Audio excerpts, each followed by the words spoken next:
ఇకనైనా కుల మత విద్వాంసాలు రెచ్చగొట్టే కుట్రలను వైసీపీ విడాలని ఏపీ మంత్రి సత్యప్రసాద్ అన్నారు. నంద్యాలలో వైఎస్ఆర్ విగ్రహం ఘటనపై ఆయన మీడియాతో మాట్లాడారు.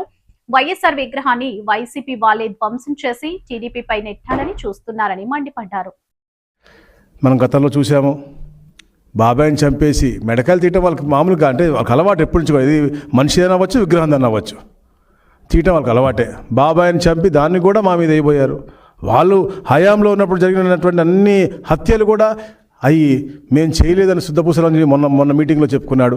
అంటే నేను చెప్తా ఉన్నాను, వాళ్ళకి ఒకటే కావాలా, ఇది ఈ రాష్ట్రం అభివృద్ధి చెందకూడదు, ఎప్పుడు అలజడి సృష్టించాలి, యువతకి ఉపాధి కలగకూడదు, నో జాబ్స్, నో ఇండస్ట్రీస్, వచ్చే వాళ్ళని కూడా తరిమి కొట్టేయాలని తప్ప రాబోయే తరాలు బాగుండాలని ఎప్పుడు ఆలోచన ఉండకూడదని చెప్పేసి కూడా వాళ్ళు ఆలోచన చేస్తూ ఉంటారు. ఎందుకంటే ఇక్కడ చూస్తూ ఉన్నాం, వాళ్ళ పేరు వాళ్ళు సాధకం చేసుకుంటా ఉన్నారు. మొన్న మనం చూసే నంద్యాల జరిగిన సంఘటన, రాజశేఖర్ రెడ్డి గారి విగ్రహాన్ని వాళ్ళ అనుచరులతోనే విధ్వంసం చేసి తలకాయని తీసేసి దాన్ని ఏదో తెలుగుదేశం పార్టీ నాయకులు చేశారని చిత్రీకరించబోయి దొరికిపోయినటువంటి పరిస్థితి. వాళ్ళ సొంత మనిషి, వాళ్ళ మాజీ ఎమ్మెల్యే యొక్క సొంత మనిషి జంబులయ్య, మనం చూస్తూ ఉన్నాం ఎలా తీసాడో మీరు చూడండి ఒకసారి వీడియో.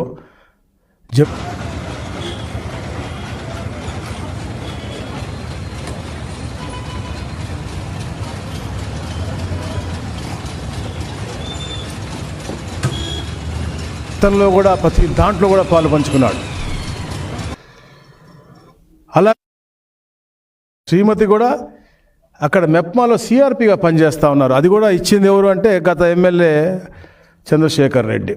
ఆవిడ 2019 నుంచి మెప్మాలో పనిచేస్తూ ఉన్నారు. ఇలాంటి వారు రవిచంద్ర కిషోర్ రెడ్డి, ఇలాంటి వారు అసలు ఒక పార్టీకి అధినాయకుడుగానో అసలు ఉంటే అర్హత ఉందా అని అడుగుతా ఉన్నాను. ఎందుకంటే ఎక్కడన్నా వేరే గతంలో కూడా వీళ్ళ తండ్రికి వాళ్ళకు కూడా చరిత్ర ఉంది. హైదరాబాద్ ప్రశాంతంగా ఉంటే వేరే ముఖ్యమంత్రి ఉండకూడదు, అధిగమించాలని చెప్పే లక్ష్యంతో ఆ రోజుల్లో మతకల్లో సృష్టించిన చరిత్ర వాళ్ళ డిఎన్ఏలో ఉంది. తాత, తండ్రి, ఈయన అందరికీ ఉంది.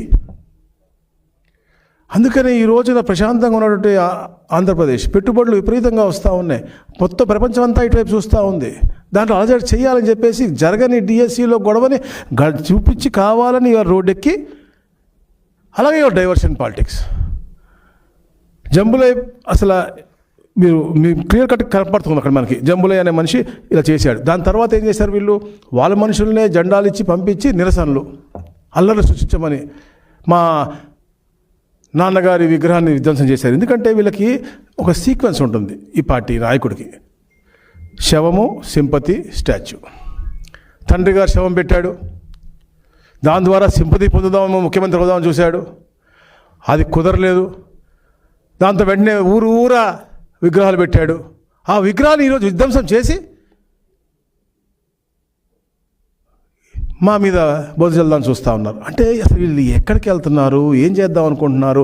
గతంలో మనం చూశానంటే నేను చెప్పిన విధ్వంసాలు అంటే విగ్రహాలు మళ్ళీ పెట్టుకోవచ్చు, మనం ఎన్నుకోవడానికి పెట్టుకోవచ్చు, కానీ పగిలిన హృదయాలు ఎలా ఉంటాయి అది ఆలోచించాలా. కావాలని చెప్పేసి ఇలాంటి రెచ్చగొట్టే ధోరణిలో మీరు చేస్తూ ఉంటే ఎట్టి పరిస్థితిలో మేము ఒప్పుకునేది. ప్రశాంతమైన వాతావరణం ఉంది. ఇలాంటి అనవసర వదంతులు ఎట్టి బస్సు చెబితే మాత్రం ఎట్టి బస్సు మేము ఊరుకునేది లేదు అని చెప్తా ఉన్నాం. ఎందుకంటే గతంలో కూడా మేము చెప్పాం, వివేకాన్ని హత్య చేశారు, తర్వాత మీరు ఆ శవంతో ఎంత రాజకీయం చేశారండి. నెక్స్ట్ డే మార్నింగే నారాసుర రక్త చరిత్ర అని చెప్పేసి మా అధినాయకుడు చేతిలో గొడ్డలు పెట్టినటువంటి పరిస్థితి. మరి అలాగే 2014-19 150 కుట్రలు పన్నారు. ఈ రాష్ట్రాన్ని 30 సంవత్సరాలు వెనక్కి తీసుకెళ్లారు. అనేక కంపెనీలకు మనం భూములు ఇస్తే వాటి మీద కోర్టు కేసులు పెట్టారు. డిఎస్సి నిర్వహిద్దామని మేము వెళ్తే మొన్న కూడా నిర్వహించకూడదనే విధంగా ఎన్నో కోర్టు కేసులు అన్నీ అధిగమించి ఈరోజు మా నాయకుడు డిఎస్సిలో అంటే టాప్ మోస్ట్గా సూపర్ క్లారిటీగా చేసి పెడితే దానికి కూడా మీరు కుట్ర పనేసి మీరు ఇవాళ రోడ్డు ఎక్కుతూ ఉన్నారంటే అసలు మీరు ఏం చేద్దాం అనుకుంటున్నారని అడుగుతాను. మీకు సింగయ్య అని మీ యొక్క కార్యకర్త మీ కారు కింద పడి చనిపోతే వాళ్ళ ఇంటికి వెళ్ళి పుచ్చకాయలాగా అతను మేము చెల్లిపోయారు, మీరు తొక్కేసి వాళ్ళ ఇంటికి వెళ్ళి పరామర్శ సమయం మీకు లేదు. కానీ ఇట్లాంటి విగ్రహాలను మాత్రం ధ్వంసం చేసి వాటిని మా మీద చేయడం అనేది నిజంగా చాలా బాధాకరం. ఎందుకంటే గతంలో కూడా మీకు అంబేద్కర్ గారి విగ్రహానికి నిప్పు పెట్టి దాన్ని కూడా తెలుగుదేశం పార్టీకి మీరు అంటించదని చూశారు. అంటే మీ క్రూరత్వానికి మీ యొక్క మానసిక పైశాచికత్వానికి ఎన్నిటికి కూడా అది నిదర్శనం అని చెప్పేసి కూడా నేను తెలియజేస్తా ఉన్నాను. ఎందుకంటే జంబులో ఎవరైతే ఉన్నారో అతనే వచ్చి నేను ఎందుకు చేశాను, ఎలా చేశాను, ఏ పార్టీలో ఉన్నాను కూడా అతను సొంత వీడియో కూడా ఉంది. కానీ ఈ సాక్షిలో రాదు, ఎందుకంటే ఇది వాళ్ళకే హానికరమైంది. అదే మామూలుగా రాజశేఖర రెడ్డి గారి విగ్రహం ఎవరైనా ధ్వంసం చేస్తుంటే సాక్షిలో ఫ్రంట్ పేజ్ పెట్టి ఇంకా ఈ రాష్ట్రంలో అందరినీ కూడా రెచ్చగొట్టే ధోరణితో మీరు మాట్లాడేవాళ్ళు. ఎప్పుడైతే దొరికిపోయారో, దొంగ దొరికిపోయిన తర్వాత ఈరోజు మళ్ళీ దాన్ని సబ్సైడ్ చేయడం కోసం మీరు వేరే అన్ని తీసుకొచ్చి ఈరోజు రోడ్డు మీద మీ కార్యకర్తలు రోడ్డు మీద డిఎస్సీ అని అదాన్ని పంపిస్తూ ఉన్నారు. ఇదేమన్నా కరెక్ట్? ప్రజలు కూడా చూస్తూ ఉన్నారు, మీరు చూడండి. నా పేరు బాలమ్మ, మా ఆయన పేరు వచ్చేసి జమలయ్య సార్. నేను సిఆర్పీగా 2019లో ఎక్కాను సార్. నాకు ఉద్యోగం ఇప్పించినందుకు నా వైసీపీ పునర్సేసే గారే ఇప్పించారు సార్. నాకు మా పెళ్లి కాకముందు నుంచి కూడా ఆయన ఈ ప్రభుత్వానికి మా మామ అందరం ఫేవర్ సార్. పునర్సేసే గారికి వైసీపీకి కూడా మేము ఎటువంటి విరోధులు అయితే కాదు సార్. మేము అది గొడ్డలి పార్టీ అనేది స్థాపించినప్పటి నుంచి ఇదే కుట్ర, ఇదే 2014 నుంచి కూడా 2014లో ఓటమి అయిన తర్వాత ఇలాంటి కుట్రలు ఎన్నో పన్నారు. 2019 రావడం కోసం ఎన్నో అబద్ధాలు చెప్పారు. 2019 వచ్చిన తర్వాత అంటే మీరు చూసి అన్ని విషయాల్లో అమరావతి విషయం అవ్వచ్చు, మీకు యువత గురించి అవ్వచ్చు, దేని విషయం 2014-19 ఒక్కరికి ఉద్యోగం ఇచ్చారండి? ఒక్క టీచర్ ఉద్యోగం ఇచ్చారండి? ఒక్క కానిస్టేబుల్కి ఉద్యోగం ఇచ్చారండి? గౌరవ లోకేష్ గారు ఎడ్యుకేషన్ ఛాలెంజింగ్గా తీసుకుని తప్పకుండా యువతకు ఉపాధి కల్పిస్తాను, అది ప్రైవేట్ రంగం అవుతుంది, అలాగే డిఎస్సి ద్వారా ప్రజలకు ఇప్పిస్తాను, అలాగే జాబ్ క్యాలెండర్ కూడా ఇస్తా అని చెప్పారు. దాన్ని మొట్టమొదటి రోజు గౌరవ ముఖ్యమంత్రిగా సంతకం పెట్టించి 16,347 పోస్టులు ఇవ్వడం జరిగింది.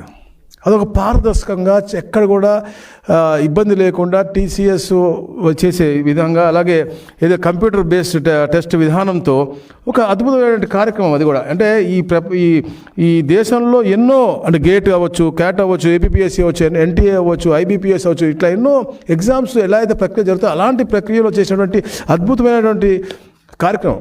దానికి ఒక ప్రొసీజర్ ఉంటుంది.